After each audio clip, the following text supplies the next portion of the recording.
నీకు డబ్బు ఎవరిచ్చారో ఇప్పుడు నాకు తెలిసి తీరాలి.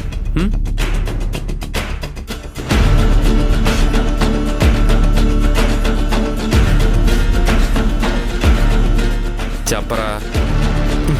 అన్నయ్య, మీరు ఎలాగో డబ్బు ఇవ్వడం కుదరదని చెప్పారు కదా, నేను ఎక్కడ తీసుకుంటే మీకెందుకు? నాకెందుకా?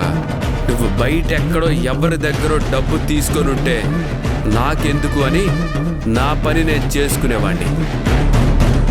కానీ నీకు డబ్బు ఇచ్చి సహాయం చేసింది ఈ ఇంట్లో వాళ్ళే.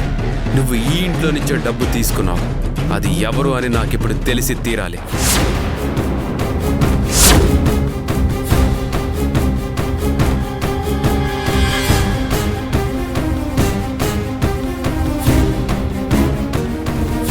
అన్నయ్య, అదెవరు నేనెందుకు చెప్పాలన్నయ్య?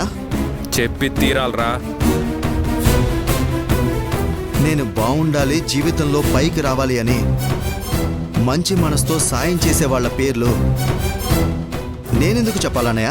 రేయ్ రాజా, ఏమండి, అదేదో కోప్పడకుండా అడగొచ్చు కదా. మీరాగండి. కార్తీక్, చెప్పడానికి ఎందుకు ఆలోచిస్తున్నావు?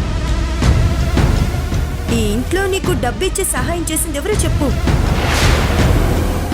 నేను చెప్పను వదినా. చెప్తే అనవసరంగా ఇంట్లో గొడవలు అవుతాయి. నువ్వు చెప్పకపోయినా ఇప్పుడు గొడవలు అవుతాయి. అందుకే నీకు డబ్బిచ్చింది ఎవరో చెప్పు.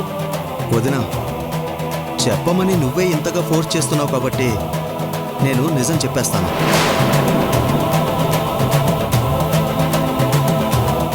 నేను ఇందాకటి నుంచి అడుగుతోంది అదే. చెప్పరా. చెప్తానన్నయ్య. నేను మెకానిక్ షాప్ పెట్టుకోవడానికి మిమ్మల్ని, నాకు తెలిసిన ఫ్రెండ్స్ అందరినీ డబ్బు అడిగాను. కానీ ఎవరూ సాయం చేయలేదు. ఏం చేయాలో, ఎలా బ్రతకాలో తెలియక ఇక చావే శరణ్యం అనుకునే టైంలో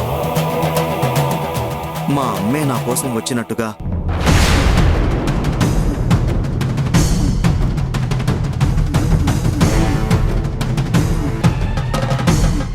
వదిన నా కోసం వచ్చి నిలబడింది.